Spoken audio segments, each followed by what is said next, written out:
aussi donc une partie accompagnement en ligne avec donc de la formation et aussi une communauté. J'en ai vu certains d'entre vous être là pendant ce webinaire. Et puis aussi, donc, je fais un petit peu aussi de formation de mentoring sur des startups et des ETI grands comptes. Voilà pour me présenter du coup rapidement. Donc n'hésitez pas effectivement à me suivre sur LinkedIn, YouTube, Threads et Insta, sur lequel je partage pas mal d'actu autour de la partie growth, automation et IA. Trop bien. Hyper clair. Alors, avant de commencer, je vais juste rappeler un petit peu les petites règles de cette masterclass. Vous êtes tous en mute et l'idée, c'est que vous puissiez quand même poser vos questions de façon hyper libre. Donc, n'hésitez pas à lever la main lorsque vous avez une question ou à la poser dans le chat. Et puis, je vais aussi parfois lancer des petits sondages. Donc, vous verrez normalement une petite pop-up. N'hésitez pas à répondre aussi. L'idée, c'est vraiment que cette masterclass qui se veut un peu démo live soit hyper interactive. Donc, il n'y a vraiment aucun souci. C'est simplement la petite règle à suivre de lever la main pour pas que ce soit trop l'anarchie, mais n'hésitez surtout pas. Ne faites pas vos timides. Et je te laisse commencer, mon cher Romain. Yes. Alors, avant de rentrer dans le vif du sujet, je voulais vous demander effectivement dans le chat, savoir ce que vous attendez justement de ce webinaire sur cette heure-là, pour que déjà de 1, je puisse effectivement adapter le discours, et puis aussi un peu répondre à vos enjeux, à vos questions au fil de l'eau. Comme ça, hop, je fais des ponts, je fais des petites parenthèses par rapport à ce que vous attendez de cette session. Donc, n'hésitez pas à les mettre dans le chat. Ouais, n'hésitez pas. Et j'ai également lancé un petit sondage, savoir si vous êtes familier avec l'intégration de l'IA dans vos stratégies de prospection. Ça nous permet aussi de savoir aussi le niveau de maturité des personnes ici présentes. Donc, ouais, n'hésitez pas dans le chat à nous dire un peu ce que vous attendez.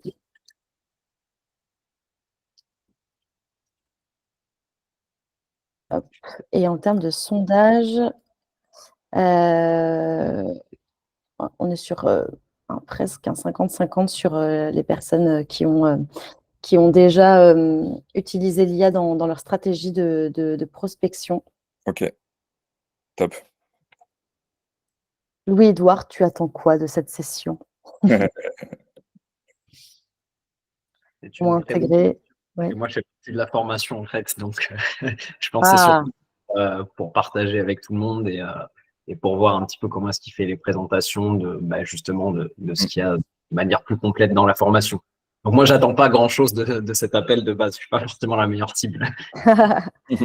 alors, on a Martin qui demande comment intégrer l'IA dans les automatisations, comment l'IA s'intègre dans le processus de la haute bande. Ça, Ouais. c'est Benoît.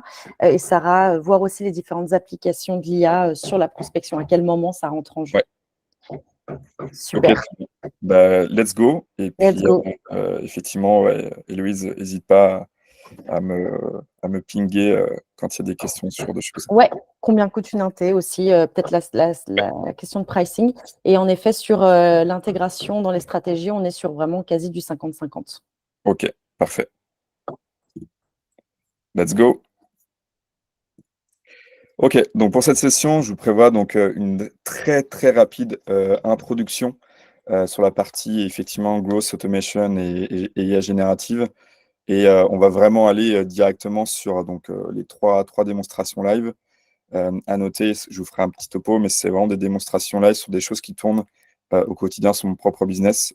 Donc voilà, je vous montrerai vraiment les coulisses de ce qui tourne derrière du coup chez moi. Donc effectivement sur la partie intro rapide, bon ça je pense que tout le monde est assez à l'aise sur le fameux funnel art. En fait la philosophie on va dire sur la partie effectivement intégration de la partie automation and GenAI, c'est de faire en sorte que on puisse intégrer étape par étape de l'automatisation puis de l'IA générative sur l'ensemble du funnel growth. C'est vrai qu'en France, je trouve qu'on a quand même plutôt tendance à, quand on parle de growth, à parler purement d'acquisition. Et voilà, l'idée, c'est vraiment de se dire que ces deux thématiques-là, automation et GenAI, finalement, on peut l'intégrer sur l'ensemble du funnel. Donc, à la fois sur l'awareness, l'acquisition, mais même sur des sujets donc, de rétention et de référents. Par exemple, sur la partie referral, je pourrais vous donner un exemple tout à l'heure. Mais vraiment à garder en tête que en fait, les techniques que je vais vous montrer, bon, effectivement, ce sera très focus sur la partie awareness, acquisition, activation, mais vous pouvez vraiment dérouler ce type de stratégie sur l'ensemble du funnel. En termes de méthode, ce que j'aime bien dire à chaque fois, c'est que j'ai souvent des prospects ou des clients qui disent bah, voilà, moi j'aimerais intégrer l'IA parce que ça va me permettre en fait de solutionner telle problématique ou d'aller générer plus de leads. Sauf qu'il y a un peu cette notion de se dire l'IA ne va pas venir révolutionner des problématiques d'entreprise. On parle toujours en fait d'une stratégie d'un besoin métier à la base, idéalement qu'on doit exécuter de manière opérationnelle et de manière manuelle pour valider qu'effectivement la strat est bonne.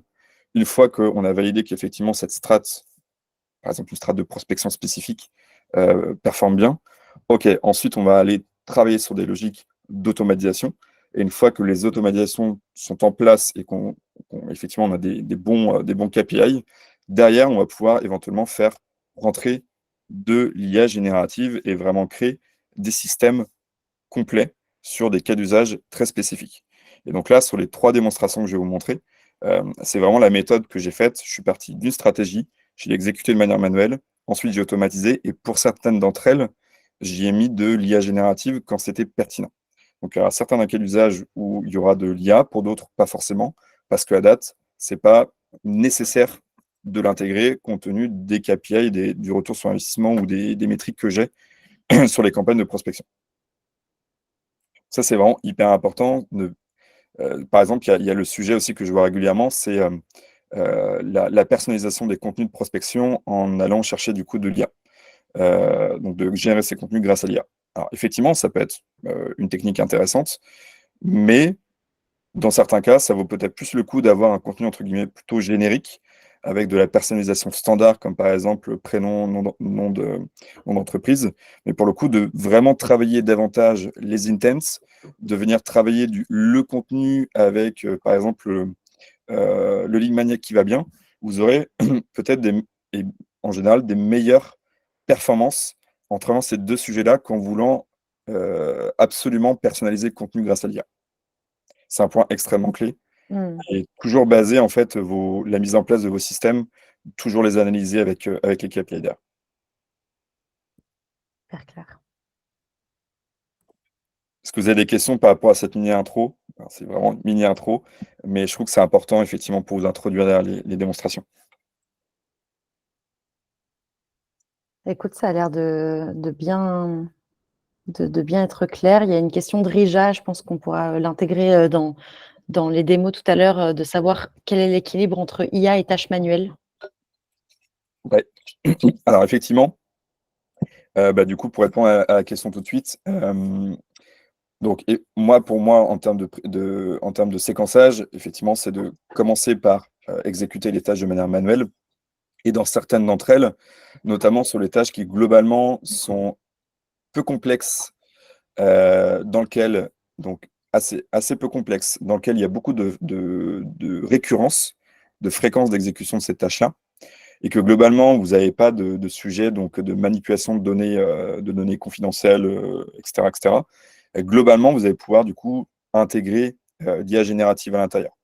Je vais vous montrer dans les 2 cas d'usage, effectivement, qu'on va voir juste après.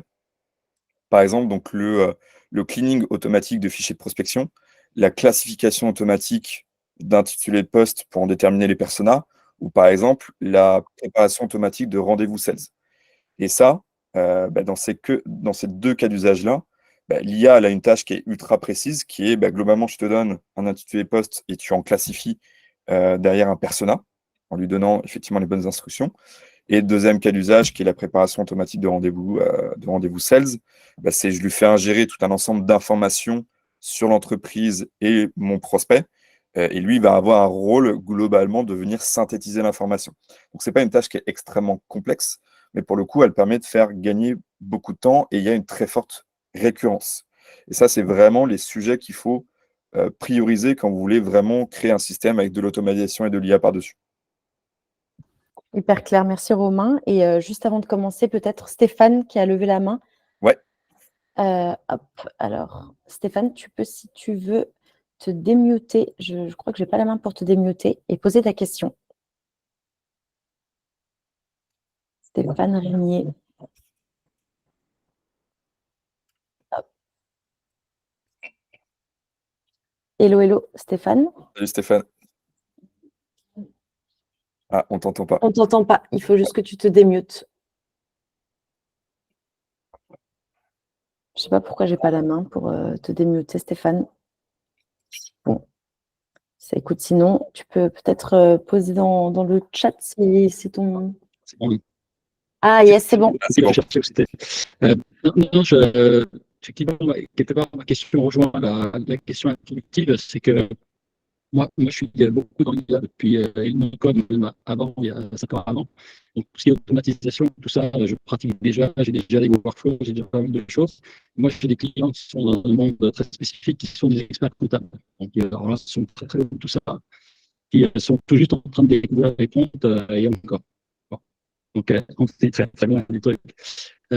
Moi, ce qui, quelque part, par rapport à ce que tu dis, qui me semble très intéressant, c'est que tu définis un peu un mode opératoire pour approcher le truc et avancer avec des étapes d'abord d'analyse, ensuite de conception manuelle, et puis petit à petit, tu fais progresser le truc jusqu'à une automatisation, un workflow très évolué, tout ça. Et nous, d'ailleurs, on en développe déjà pour justement les cabinets comptables aujourd'hui. Et ma question, quelque part, c'était, ou mon sujet en tout cas, c'était de se dire, il y a tellement de voies, parce que je fais beaucoup de sur LinkedIn, entre autres, bon, mais pas que, il y a tellement de voies pour capter des datas, pour les exploiter, et puis pour justement créer des flux, etc., que aujourd'hui, ça devient compliqué d'essayer d'avoir une image globale de quasiment tout ce qu'on peut faire déjà dès la captation des datas, pour ensuite faire de la prospection et ensuite rentrer dans un workflow jusqu'à la signature, éventuellement, si on parle de ça. Mais ça pourrait être pareil pour de recrutement, hein, qui est un peu symétrique finalement. Au lieu d'avoir des leads, on a des candidats, on peut rechercher des candidats. Et c'est un sujet qui pose un énorme problème dans tous les secteurs d'activité en France et même sûrement dans le monde aujourd'hui. C'est que les gens ne trouvent pas de candidats pour les entreprises aujourd'hui, ou de moins en moins. Mais ma question, c'est un peu quelque part, ce que je recherche en venant dans un webinaire comme ça, c'est essayer de combler des briques, parce que je vois qu'il y a des trucs qui apparaissent de partout. C'est un truc complètement dingue aujourd'hui. Et on a un peu de mal à arriver à avoir, je dirais, un tableau d'ensemble avec toutes les possibilités déjà de captation de prospects, entre autres, tout candidat. Et ce qui serait intéressant, c'est d'arriver à avoir une sorte d'infographie presque.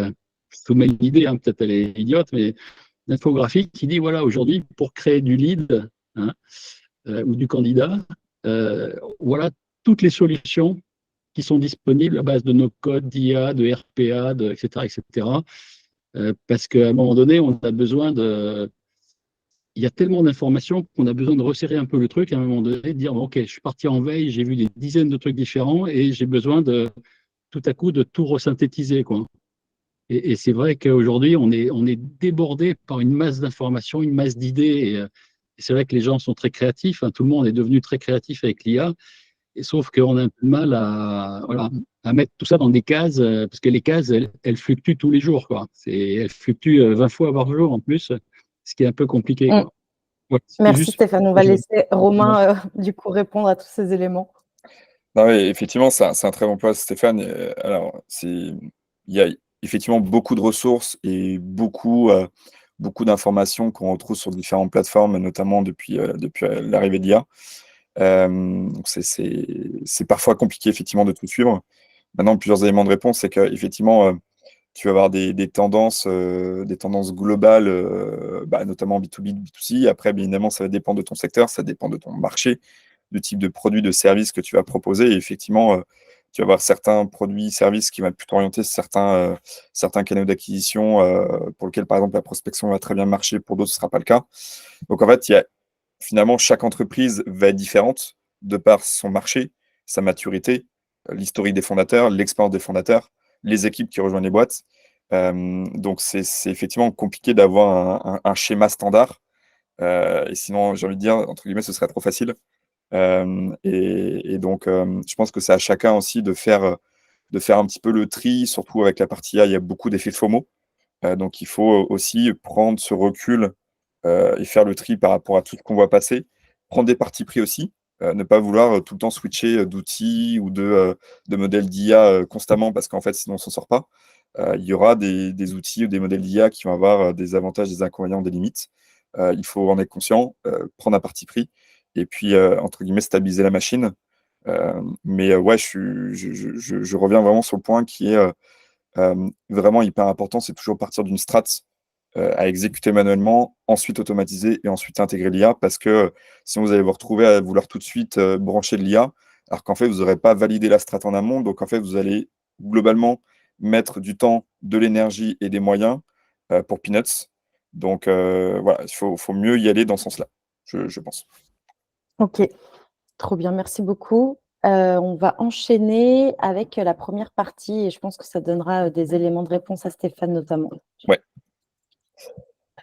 Alors, donc dans les trois démonstrations donc, que je vous ai prévues, juste un petit peu contexte, effectivement, comme je vous le disais, ce sont donc vraiment des démonstrations des choses qui tournent en production sur mon propre business.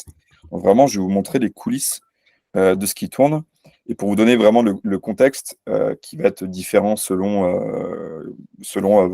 voilà, les boîtes dans lesquelles vous bossez. Donc moi, aujourd'hui, je suis freelance solopreneur. Aujourd'hui, donc le produit sur lequel aujourd'hui je concentre principalement la prospection, c'est justement l'accompagnement en formation en ligne 100% à distance, Growth Automation et IA. Donc ça, c'est vraiment le produit aujourd'hui que je vends. Et donc, sachant qu'en termes de personnages, je suis vraiment sur les nouveaux entrepreneurs qui sont conscients de l'intégration des automations et l'IA, que c'est important de l'intégrer dès le démarrage de leur boîte. Des nouveaux responsables sales, plutôt sur les TPE, PME, startup, nouveaux responsables marketing, chefs de projet digitaux, pareil sur les TPE, PME, startup. Donc, c'est là où je vais vraiment focus ma partie prospection. Et deux autres choses aussi, c'est que j'ai vraiment une stratégie qui est combinée all-bound, c'est-à-dire que je vais effectivement faire pas mal de création de contenu, notamment très orienté tutoriel, how-to, comment intégrer les automations et l'IA ensemble. Donc, ça va permettre de générer pas mal de traction. Et j'ai l'outbound qui vient en complément, donc à la fois pour ouvrir mon audience et à la fois pour les convertir l'audience déjà existante qui est en interaction avec mon contenu que je publie déjà à date. Et surtout, j'ai aussi cherché à avoir la solution sur laquelle j'ai plus de maîtrise et qui est vraiment optimisée en termes de coûts et retour sur investissement. Donc ça, vraiment, ça va expliquer les différents choix que j'ai pu mettre en place derrière. Très clair, super. Du coup, cas d'usage numéro 1, première démonstration.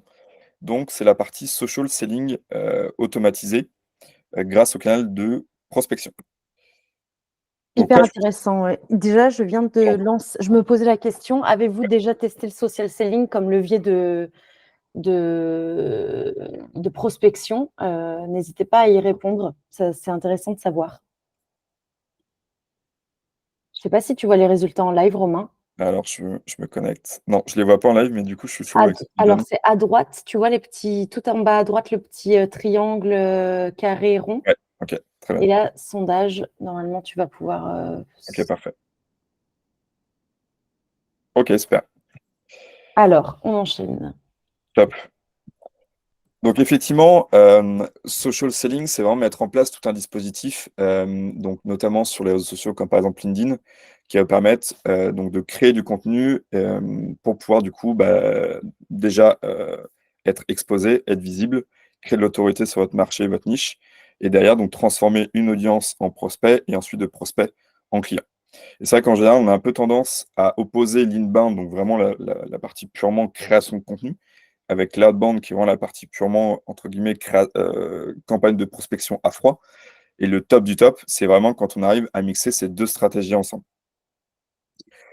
Donc, pour vous donner un exemple, effectivement, il y a deux choses en termes de social selling sur lesquelles on peut coupler avec des outils de prospection. C'est donc quand vous faites un post LinkedIn sur lequel vous allez du coup créer, par exemple, une logique de lead magnet. C'est-à-dire, vous avez identifié une problématique, vous avez créé un contenu, donc disponible en format lead magnet, vous le publiez derrière sur LinkedIn, et voilà, typiquement, la logique de liker, commenter, et je vous partage derrière, en message privé, l'accès au lead magnet. Et derrière, vous avez un lead magnet où le lead, enfin, la personne doit déposer son prénom, son email, son numéro de téléphone pour pouvoir accéder au contenu à très forte valeur ajoutée. Je précise vraiment à très forte valeur ajoutée. C'est hyper important. Mais évidemment, on peut aussi très bien le faire sur des posts LinkedIn à la concurrence. Donc là, l'objectif, c'est effectivement de venir récupérer de manière complètement automatique les personnes qui ont commenté, liké les posts, avec derrière aussi de manière automatique un nettoyage et une classification automatique des prospects, donc par exemple selon leur persona, pour ensuite être poussé, encore une fois, automatiquement dans des campagnes de prospection. Donc l'idée, effectivement, c'est derrière de pouvoir transformer une audience en prospect. Je vous montre cet exemple-là. Un des derniers posts LinkedIn que j'ai pu faire, donc du coup, donc est un post purement lead magnet et qui m'a permis du coup de générer 554 likes et 447 commentaires. Du coup, le dispositif que j'ai mis en place très rapidement, là, évidemment, l'objectif, hein, c'est de venir récupérer automatiquement toutes ces personnes qui ont été en interaction avec le contenu. Donc, une fois que j'ai publié, je vais donc remplir une mini interface Airtable que j'ai paramétrée, très simplement, dans laquelle je vais du coup pouvoir uploader l'URL de mon post. Je vais du coup pouvoir aussi lui mettre un petit nom. Je vais ensuite dire est-ce qu'effectivement c'est plutôt un post interne, donc créé par moi, ou un post plutôt à la concurrence. Et ensuite, je vais du coup mettre en face un ID campagne sur lequel donc, tous ceux qui vont rentrer dans ce flow vont être ensuite poussés automatiquement dans ma campagne de prospection. Ensuite, du coup, qu'est-ce qui se passe? Il y a deux flows en parallèle qui tournent. Le premier, effectivement, dès que je vais du coup renseigner cette URL de post que je viens du coup de publier ou un post à la concurrence, il va du coup venir récupérer automatiquement les personnes qui ont commenté le post en question. Donc ça, c'est notamment avec un module Phantom Buster en connexion API. Ici, je vais donc récupérer derrière donc l'ensemble des personnes qui ont effectivement commenté, qui viennent de ce résultat-là. Et ensuite, je vais pouvoir, donc là, c'est tout un ensemble de séquençage d'automatisation, je vais pouvoir du coup ajouter une ligne à chaque nouvelle personne qui effectivement a commenté ce post. Globalement, ça ressemble à quoi? Je vous montre tout de suite.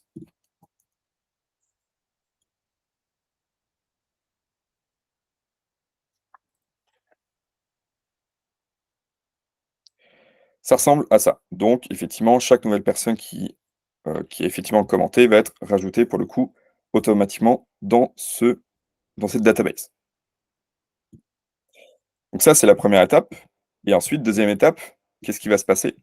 C'est que je vais avoir un cleaning automatique de chaque nouveau prospect qui aura été ajouté dans cette database. Ça va se passer notamment à deux endroits. Le premier, je vais avoir du coup une classification automatique du persona à partir du coup de son titre LinkedIn ou de son intitulé de post. Donc globalement, le système que j'ai mis en place, donc il y a deux systèmes que je vais vous montrer. Il y a un système par un script JavaScript qui tourne en back dans le goal sheet. Et globalement, qu'est-ce qu'il va faire? En fait, il va interroger le titre LinkedIn de la personne, son job title. Il va venir décortiquer chaque mot-clé présent dans son job title. Et ensuite, il va venir classifier automatiquement le persona à partir d'une database que je lui ai donnée. Donc globalement, s'il identifie par exemple, je vous montre en ligne numéro 2, il va identifier par exemple le mot-clé co-founder, NCOO. Moi d'ailleurs, je les ai classifiés comme persona CEO founder. Et bien automatiquement, il va classifier le persona comme étant un CEO founder. Deuxième chose qui va du coup venir classifier automatiquement, c'est la détection des concurrents. Effectivement, quand par exemple j'ai distribué des lignes magnets, je vais par exemple éviter que cette information arrive directement chez mes prospects, chez mes concurrents. Et donc du coup, ce qui se passe, c'est que du coup, j'ai une liste dans laquelle j'entretiens du coup ma liste de concurrents. Et pareil, tous les concurrents sont exclus automatiquement s'ils apparaissent dans la liste des personnes qui ont pu commenter ou interagir en tout cas avec un de mes contenus. Donc ça passe par du script en JavaScript qui tourne automatiquement dès un nouveau lead est ajouté dans cette database. On a une petite question de Louis-Édouard. Louis-Édouard, peut-être que je veux bien que tu poses ta question à l'oral. Bah, très bien. C'est juste au niveau du système que tu as mis en place, là, tu t'en Ouais. sors pour combien d'opérations en moyenne, surtout en passant par Make et avec des posts avec du 500 commentaires, Ouais. ça peut monter assez vite, non? Ouais, effectivement. Ça peut monter assez vite, mais aujourd'hui, c'est globalement le levier qui est le plus performant en termes de conversion. Et en fait, j'ai remarqué que globalement, à force de faire ce type de post avec effectivement cette logique de lead magnet, au bout du deuxième, voire à peu près de la troisième interaction avec un troisième lead magnet, j'ai des très fortes chances de conversion derrière. Donc aujourd'hui, en gros, ma priorité, effectivement, c'est ça nécessite un petit peu de bande passante.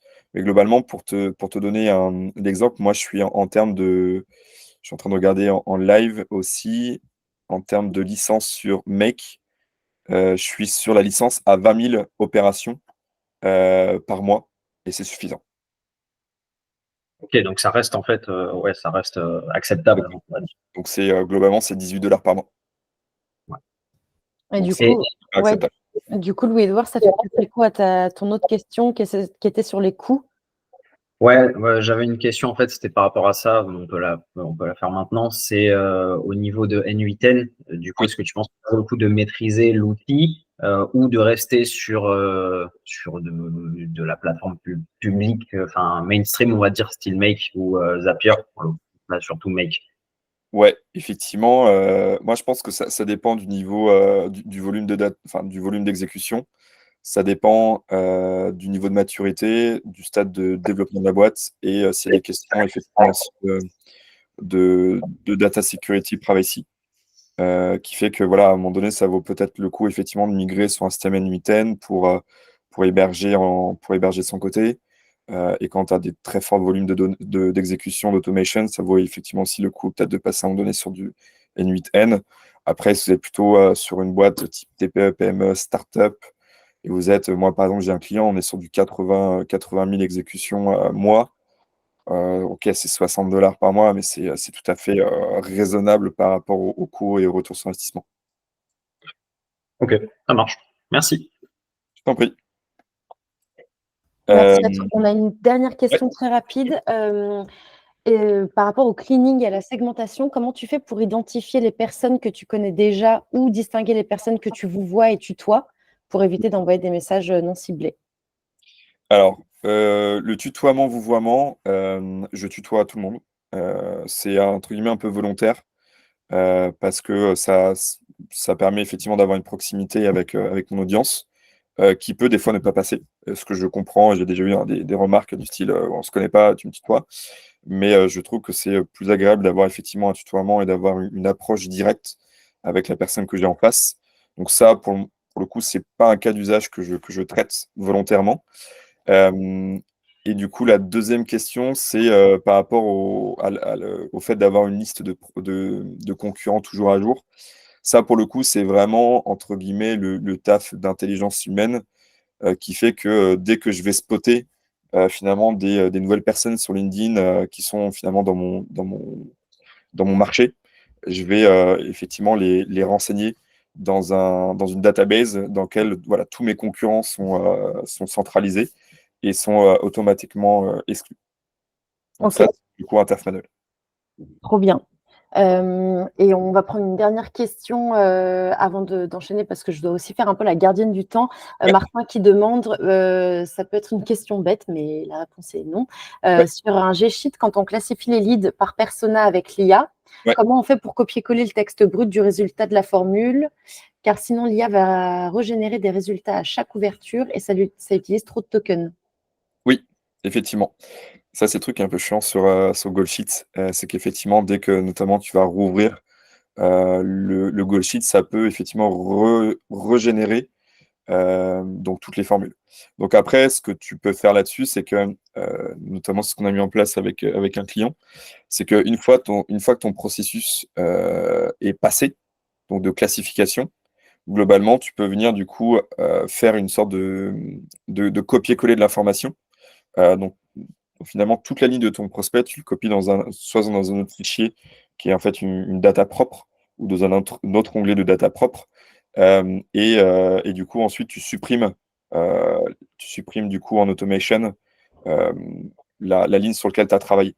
Ou tu vires juste la formule pour effectivement éviter qu'elle se recharge à chaque fois que tu vas rouvrir le fichier. Donc c'est un peu une astuce un peu en mode, un peu en mode Débrouille. débrouille, mais voilà, pour prototyper rapidement, ça peut très bien faire le taf. Louis-Édouard qui précisait, on peut faire des copier-coller en valeur brute également. Voilà, exactement. Voilà, super. Pour avancer un peu plus rapidement, n'hésitez pas plutôt poser vos questions peut-être dans le chat parce que si vous montez sur scène, ça peut prendre beaucoup de temps.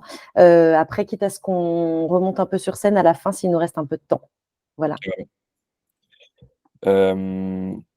Voilà, donc ça effectivement, c'est donc la partie data cleaning et classification grâce à un script JS.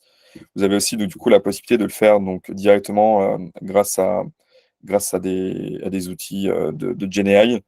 Donc pareil, un peu le même système. Donc là, un système que j'ai mis en place, c'est soit vous pouvez donc utiliser des scripts qui vont permettre en fait de connecter un goal sheet ou autres outils avec OpenAI grâce à l'API. Donc notamment dans la partie extension AppScript, vous pouvez du coup télécharger un script, connecter vos clés API et ça vous permet effectivement de faire remonter OpenAI directement dans vos goal sheets. Soit vous avez aussi du coup des extensions comme GPT for Sheets qui existent et qui vont du coup permettre pareil de connecter vos clés API et du coup de pouvoir connecter OpenAI directement dans votre goal sheet. Moi, je préfère le passer en script. Pourquoi? Parce que dans certaines tâches, je vais du coup utiliser des modèles différents. Je vais utiliser parfois un modèle GPT-4 Turbo parce que je vais vouloir demander entre guillemets un petit peu plus d'intelligence à OpenAI sur des choses un petit peu plus complexes. Quand par contre on est sur des tâches qui sont extrêmement simples, un modèle GPT 3.5 peut très très bien faire l'affaire. Et donc du coup, vous allez pouvoir mieux contrôler, gérer toute la partie coût d'API entre le nombre de tokens que vous allez envoyer en input et le nombre de tokens que vous allez recevoir du coup en output. Donc là, ce que je voulais vous montrer du coup rapidement, c'est deux mini cas d'usage, mais qu'en fait vous pouvez très bien aussi intégrer dans ce workflow ou dans d'autres workflows. C'est donc pareil, cette logique de classification du persona. Donc là, en fait, là, c'est globalement un prompt dont je lui donne le rôle en fait de venir classifier des leads à partir de son intitulé de poste. Et du coup, je lui donne une liste très stricte, CEO, dirigeant d'entreprise, commercial, marketing ou product. Et en fait, il va ensuite du coup se baser sur les intitulés de poste présents ici pour venir du coup les classifier automatiquement. Évidemment, là, si je mets par exemple table, évidemment, c'est dynamique. Il va du coup retaper dans l'API et il va du coup pouvoir remonter le résultat en live. Et ensuite, bon là pareil, c'est un list scoring qui est ultra simple. Si vous voulez faire des list scoring plus complexes, donc soit vous pouvez intégrer plus de valeurs, soit après vous pouvez passer sur des outils comme Clay qui vont permettre effectivement de faire du list scoring plus poussé. Mais si vous voulez faire des choses assez simples, vous pouvez très bien du coup, pareil, utiliser l'API d'OpenAI pour créer une logique de lead scoring en intégrant différentes informations. Moi, par exemple, c'est l'intitulé poste, notamment le persona, et aussi depuis combien de temps cette personne est en poste. Et donc là, j'attribue un système de points en fonction des informations que j'ai à disposition sur le prospect. Voilà. Ça, c'est vraiment pour vous montrer que vous pouvez très rapidement, facilement et à moindre coût, quand vous utilisez du coup des bons modèles côté OpenAI, faire des choses qui tournent vraiment en automatique en termes de classification et de priorisation des leads. Trop bien. Il y a Sylvain qui demande si ce sheet est dans ta formation. Oui, exactement. Ok. Top. Et puis effectivement, pour vous montrer très rapidement donc, le type de wording derrière qui part. Donc c'est ce type de wording dans lequel donc effectivement je mets à disposition donc le lien vers le lead magnet. Et encore une fois, hyper important qu'on fasse ce type de stratégie. Éviter, en tout cas c'est un conseil, éviter de balancer des pages Notion dans lesquelles la personne a accès à 100% au contenu. Et essayer effectivement de mettre à disposition une logique de e-book lead magnet pour que la personne laisse ses coordonnées pour accéder au contenu. Ça vous permet de générer un flot continuel de prospects qualifiés qui vont du coup derrière, en plus, moi par exemple, ce que j'ai mis en place, c'est que j'ai vraiment un funnel dans lequel j'ai du coup du market automation qui tourne en automatique et qui va continuer à éduquer tous mes prospects qui rentrent dans mon funnel de vente. Et ça, pareil, encore une fois, en automatique. Trop bien. Ok, donc ça, effectivement, c'était le cas d'usage numéro 1. Parfait. On attaque le numéro 2? On attaque le numéro 2. Il nous reste 20 minutes. On va essayer de tenir dans Parfait. le temps. On devrait être bon. Cas d'usage numéro 2, aussi, donc effectivement, par rapport au contexte que je vous donnais tout à l'heure, moi, l'un des intents signaux que j'ai détectés comme étant intéressants, c'est effectivement les nouveaux entrepreneurs, les personnes qui sont en train de monter un nouveau business et qui, globalement, veulent intégrer tout de suite les bonnes pratiques en termes de strat, de growth en B2B notamment, veulent tout de suite mettre en place un peu d'automation et commencer à intégrer l'IA des démarrages de leur boîte. Donc là, globalement, l'un des intents qui va être très intéressant, ça va être effectivement d'aller détecter au quotidien ces nouveaux entrepreneurs pour aller les démarcher, pas forcément pour vendre mon produit ou mon service en direct, mais plutôt pour les faire rentrer dans mon écosystème de contenu, les faire rentrer dans mon funnel de vente et effectivement les exposer avec beaucoup de contenu, avec beaucoup de valeur. Et c'est ce qui marche pour le coup aussi extrêmement bien. Donc, comment je fais? C'est donc notamment pour aussi éviter donc, la duplication des outils et d'augmenter le prix de la stack. Globalement, je me suis en fait assez basiquement plugué sur 16 navigateurs. Du coup, pour pouvoir, donc déjà, donc forcément dans 16 navigateurs, donc je me suis fait ma liste d'audience qui marche bien, notamment donc, pour pouvoir derrière donc, détecter tous les jours les nouveaux entrepreneurs, les nouveaux responsables sales, les nouveaux responsables market ou chefs de projet marketing digital. Et je viens du coup exploiter la fonctionnalité de Sales Navigator qui permet en fait tous les jours d'être notifié quand d'être notifié du coup tous les jours quand vous avez du coup des prospects qui rentrent dans vos critères de recherche sur les 24 dernières heures. Et en fait, ce que je vais faire, c'est que je vais en fait, c'est toutes les nuits ou tôt le matin, je vais du coup me connecter en automatique dans mon compte SalesNav. Je vais du coup extraire cette liste en automatique, me créer du coup une ligne dans ma database et faire le process de data cleaning, d'exclusion, comme on a pu le voir juste avant. Je vous montre rapidement dans Make à quoi ça ressemble.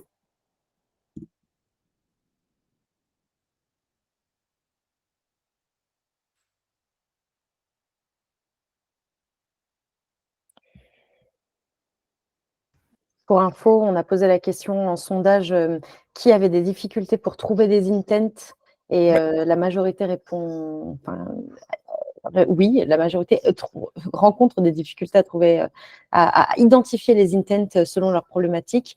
En revanche, on a un 50-50 sur l'endroit où trouver les intents. Une fois qu'ils sont identifiés, ils savent où les trouver et comment les activer le trigger.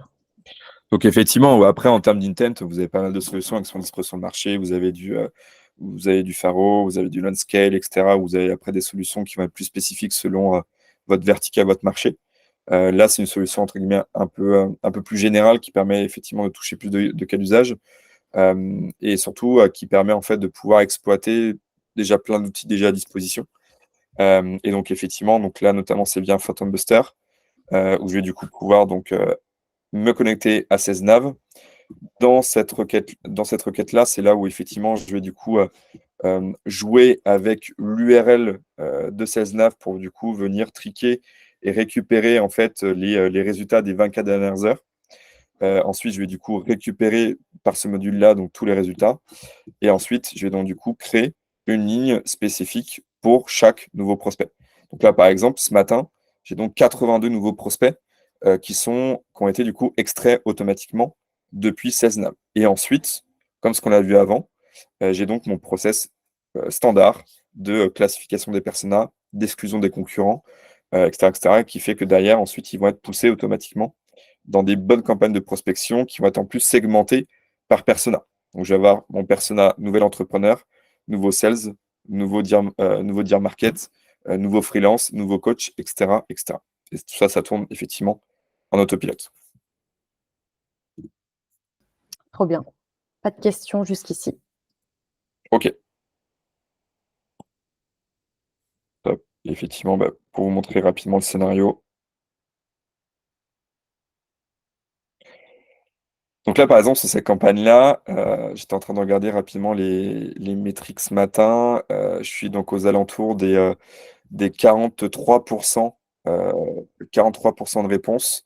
Et ça varie entre 10 et 15% donc de leads qui derrière ensuite vont rentrer dans mon funnel de contenu avec tout mon environnement de contenu que j'ai à disposition sur The Word of AI.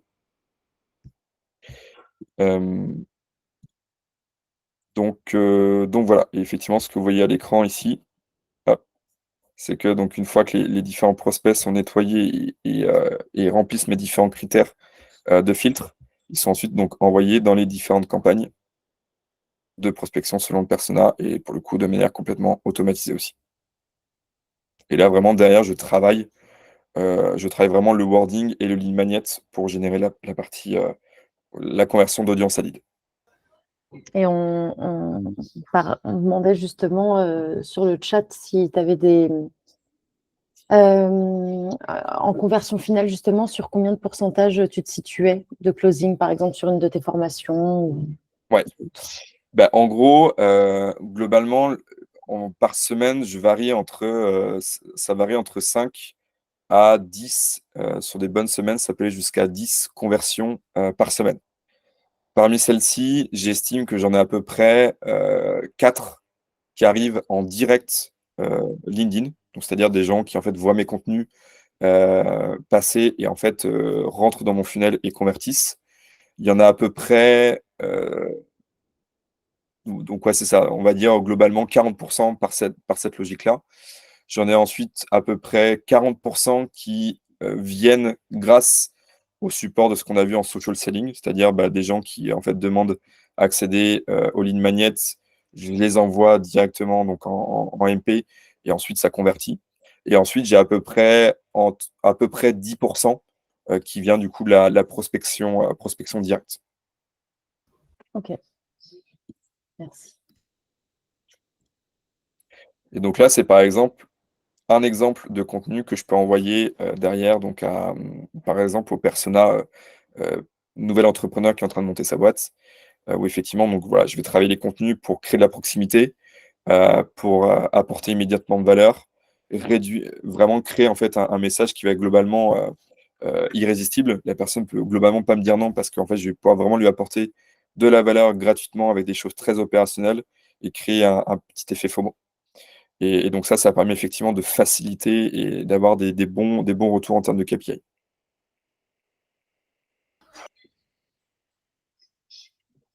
Magnifique. Voilà, donc après, comme je vous disais, effectivement, vous avez plein d'autres solutions d'intent qui sont disponibles quand vous voulez, entre guillemets, industrialiser la méthode que vous voyez que effectivement, vous avez identifié vos intents qui fonctionnent bien. Et donc, pour le coup, vous avez des solutions clés en main qui vous permettent voilà, d'aller un cran plus loin. Trop bien. Merci beaucoup, Romain. Une On a question. une petite question de Martin, oui. Ouais. Je la découvre en même temps. À mon sens, on ne peut pas trouver des intents pour tous les marchés, toutes les cibles. Certaines offres s'y prêtent plus que d'autres, et même si les intents sont très importants et peuvent apporter un vrai plus aux campagnes de prospection, ça n'est pas une fin en soi. Qu'est-ce que tu en penses? Alors effectivement, selon les marchés, les industries, les intents soit sont très difficiles à déterminer, enfin, déjà à comprendre. Et ça peut être aussi la difficulté d'avoir la capacité de les détecter. Donc après, voilà, il y a des solutions comme par exemple Faro qui permettent en fait d'industrialiser la détection des intents.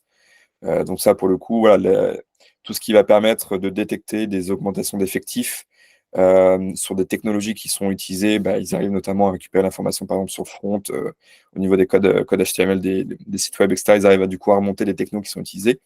Donc ça, globalement, c'est un peu comment dire, les outils que je vais appeler d'industrialisation d'intent. Après, sur des choses très spécifiques, soit en fait, vous pouvez du coup les détecter.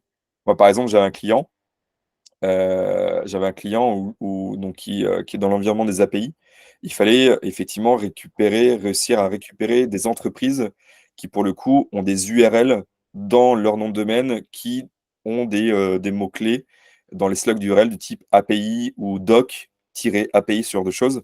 Et donc là, on est sur un intent qui est, pour le coup, beaucoup plus spécifique, mais il y a des solutions qui vont vous permettre en fait de pouvoir automatiser la détection des URL et donc des entreprises qui ont des URL spécifiques de ce type-là. Ou quand par exemple vous allez récupérer un énorme dataset de, je sais pas, 1000, 2000, 5000, 10 000 entreprises, en fait vous allez pouvoir automatiser le fait de pouvoir faire des requêtes dans Google et identifier ces entreprises-là qui effectivement ont bien des URL de ce type-là.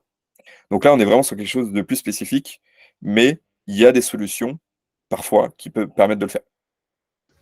Je Et sais pas si c'est clair. ouais, c'était assez clair. Ça me fait penser à Jérôme Rossa qui avait expliqué que sur un de ses clients, pour capter le niveau de maturité des prospects, Ouais. ils étaient allés voir s'il y avait du Google Ads qui tournait chez eux.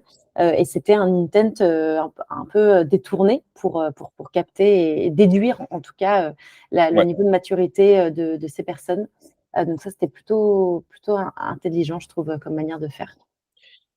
Carrément. Et d'ailleurs, pour ça, dès que vous allez vouloir finalement détecter des intents sur les environnements Google Search, bon, principalement Google Search, voilà, vous avez une solution type SerpAPI, mais vous avez plein d'autres qui permettent de faire ça. SerpAPI, elle est hyper intéressante dans le sens où en fait, vous avez vraiment la capacité, la possibilité de vraiment explorer tout l'environnement Google. Donc voilà, typiquement, toute la partie ads, Moi, j'ai un client aussi, par exemple, euh, qui est effectivement dans le coworking, c'est identifier des clients qui sont situés dans des adresses physiques d'espaces de coworking à la concurrence. Ben Mhm. voilà, typiquement, intent spécifique. Il n'y a pas de solution industrielle là-dessus, mais par contre, en fait, on identifie les adresses des espaces de coworking concurrents. Et une fois qu'on a identifié l'adresse des espaces de coworking concurrents, on est capable de remonter la chaîne, identifier les entreprises qui sont basées à cette même adresse. Mhm. Et on remonte la chaîne comme ça. Donc voilà, c'est une forme d'intent spécifique selon ton marché.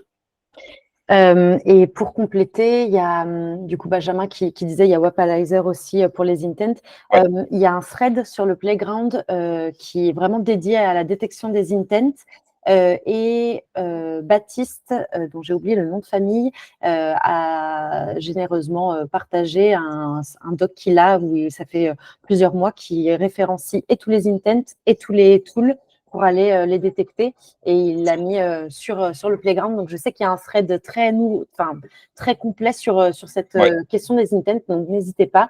Et avant Calme. de commencer sur le dernier use case, il y a Louis-Edouard qui posait la question du follow-up sur LinkedIn. Là, tout à l'heure, tu montrais ta séquence LGM avec Oui. tes wordings. Oui.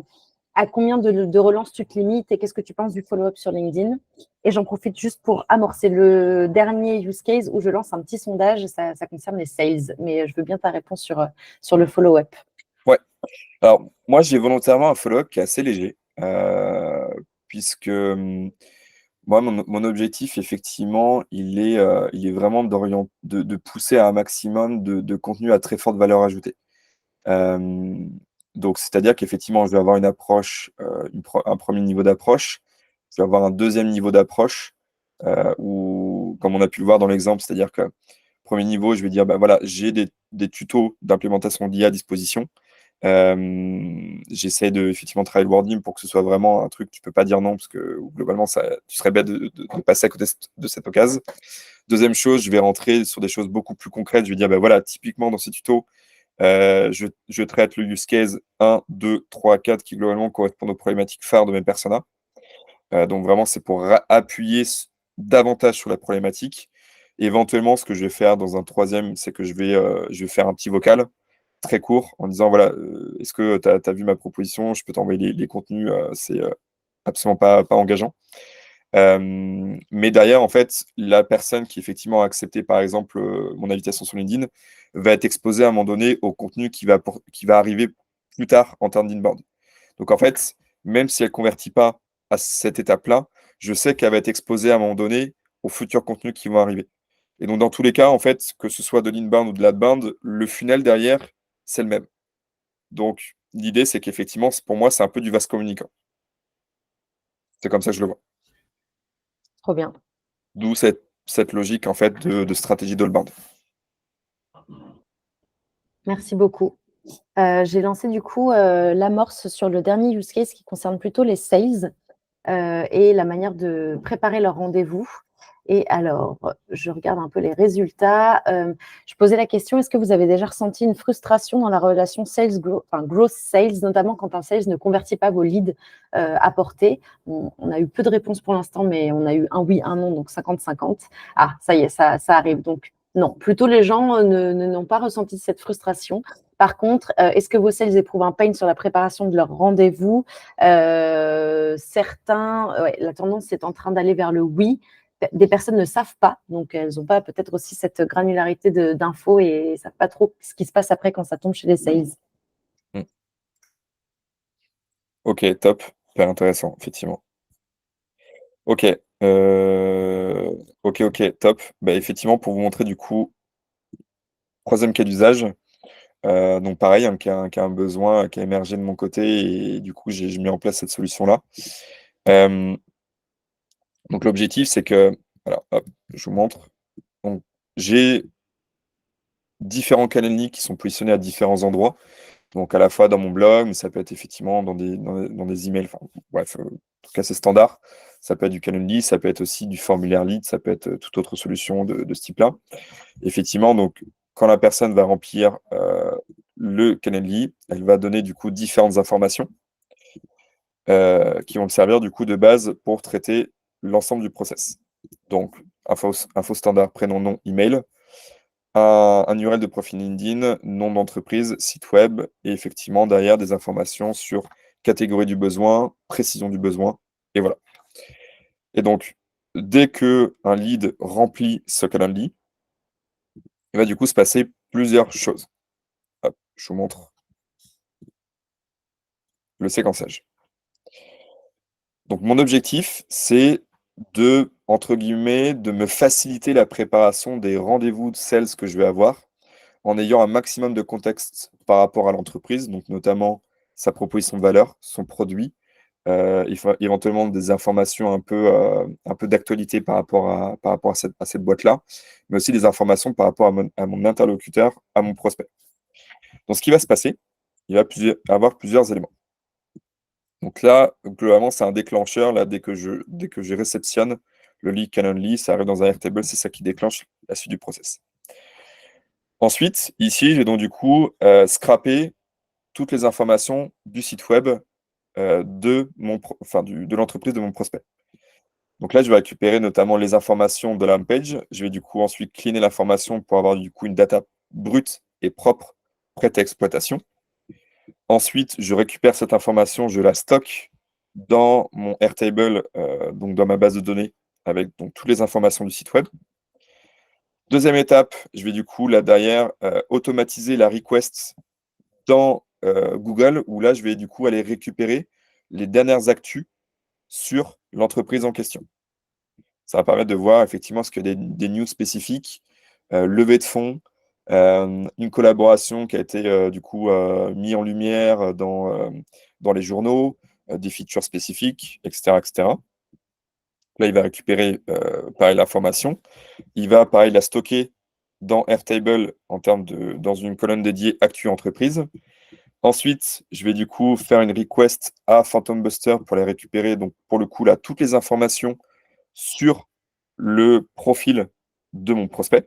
Donc là, notamment avec un module qui est le LinkedIn Profile Scrapper.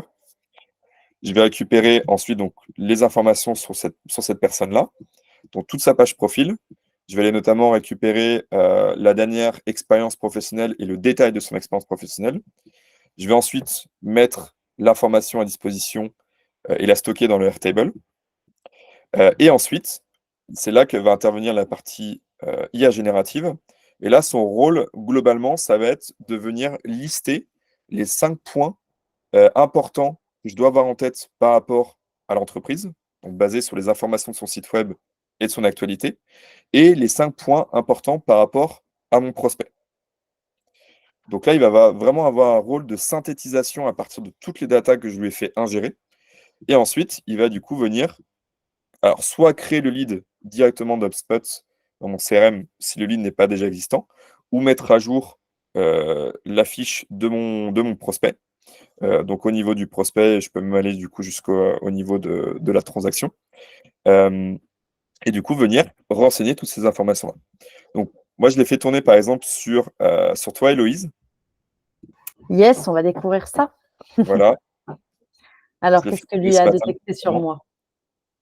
Et on va voir effectivement ce qu'il a récupéré sur toi.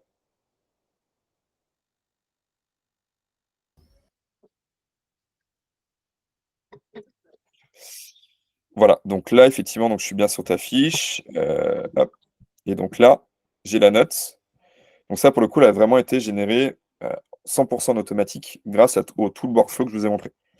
Donc là, on a les points clés sur l'entreprise. Donc là, on a notamment proposition de valeur, augmenter les opportunités commerciales en touchant les prospects là où ils se trouvent, en obtenant 3,5 fois plus de réponses grâce aux automatisations multicanales. Je crois que c'est la proposition de valeur de LGM. Oui, totalement. Produits et services, donc solutions qui permettent d'importer et enrichir les contacts, automatiser les interactions, analyser les performances. Ça prévoit aussi des intégrations comme HubSpot, Pipedrive, Zapier. Yes. Les fonctionnalités exclusives, donc ça, c'est notamment les infos que j'ai captées sur le site. Les messages vocaux, Oui, la rédaction des messages par l'IA, l'inbox LGM. totalement. C'est bien, c'est nos features stars différenciantes, magnifiques. Voilà. Ensuite, donc ça, je crois que c'est un article qu'il a chopé sur Google vous aviez fait un article de blog, quelque chose comme ça, qui annonçait le partenariat et l'intégration avec HubSpot. Yes. Et là, c'est toutes les informations que j'ai du coup synthétisées sur toi. Donc, ton rôle, community builder, en charge Oui. de l'engagement, création de la communauté LGM. Ça fait 6 mois que tu es arrivé sur ton poste. Yes. Voilà, tu es experte en marketing et community led growth. Yes. Tu es effectivement, étant relativement nouvelle sur le rôle, tu pourrais effectivement chercher des nouvelles technos, des outils pour t'aider à remplir l'objectif sur l'engagement de communauté. Oui, ça peut être pertinent. Voilà. Et Donc, alors, à gauche, en revanche, directrice marketing, si tu te trompes là-dedans, est-ce que oui, toi, tu as moyen de réorienter la vérité? ouais, effectivement, ben là, tu vois, je pense que ça va être un petit bug au niveau de mon mapping, puisque normalement, tu as bien été spoté comme responsable. Community builder. Ouais. Ouais, ok. Alors, tu as Benjamin qui dit pas de risque que GPT hallucine. Comment tu gères ça? Ben, alors, effectivement, je ne suis pas allé dans le détail derrière comment dire, du GPT que j'utilise. Donc là, j'ai utilisé un assistant, Sales IA. Je vous montre rapidement.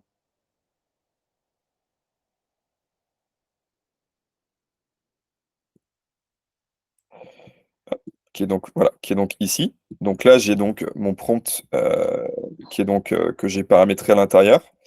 Là, je lui fais en fait ingérer la documentation par rapport au contexte de ma boîte, ma proposition de valeur, etc. Ce qui est toujours ultra intéressant quand on veut voilà, travailler sur des logiques d'automatisation et de venir plugger des assistants IA. Et en fait, globalement, dans la manière dont je structure le prompt, je lui dis vraiment tu dois baser effectivement ton output uniquement sur les données à disposition sur le prospect.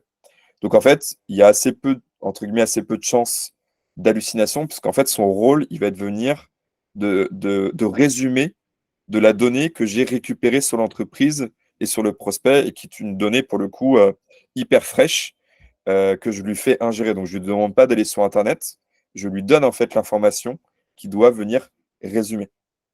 Donc, le risque d'hallucination, finalement, il est assez faible. Ok. Petite question de Martin. On est d'accord que si la personne n'a aucune info sur son profil LinkedIn, on a les infos sur la boîte, mais rien sur la personne. Exactement. En fait, c'est vraiment globalement, comme c'était un sales qui prépare le rendez-vous. Il va sur le profil LinkedIn de son prospect. Effectivement, il se rend compte que il n'y a aucune information sur le profil LinkedIn. Globalement, il va manquer d'informations. Donc après, ça, c'est globalement, il y a 3 blocs, hein. C'est information, homepage du site web, ensuite actu, ensuite page profil du prospect. Après, selon effectivement la- la- votre besoin, selon des spécificités de votre marché, de votre niche, en fait, vous pouvez adapter et chercher des informations plus spécifiques. Ça Trop fait bien. plaisir. Merci beaucoup. On a dépassé un peu de 5 minutes. Est-ce que tu voulais rajouter quelque chose, Romain? Je sais que ça a été un peu rapide pour beaucoup d'entre vous, mais il y a la formation de Romain qui va beaucoup plus loin dans tout ça et aussi à travers tous les contenus qui sont créés sur The World of AI. Euh, N'hésite pas si tu veux rajouter quelque chose, Romain. Ouais, exactement. Voilà, n'hésitez pas à aller, du coup, vous allez rentrer dans le funnel, désolé. Mais n'hésitez pas effectivement à aller faire un tour sur The World of AI. Blague à part, vous avez vraiment beaucoup de contenus qui sont pour le coup hyper intéressants, activables, opérationnels, à la fois sur la partie automation, IA générative. Donc voilà, n'hésitez pas à aller dessus. Et puis effectivement, pour ceux qui ont besoin d'aller plus loin sur la partie strat B2B, automation et IA, et notamment donc avec les éléments que je vous ai montrés ce matin. Il y en a plein d'autres, hein. Il y a 80 modules de formation, 6 heures de contenu vidéo, on a une communauté, donc voilà, il y a pas mal de gens qui sont là au webinaire aujourd'hui.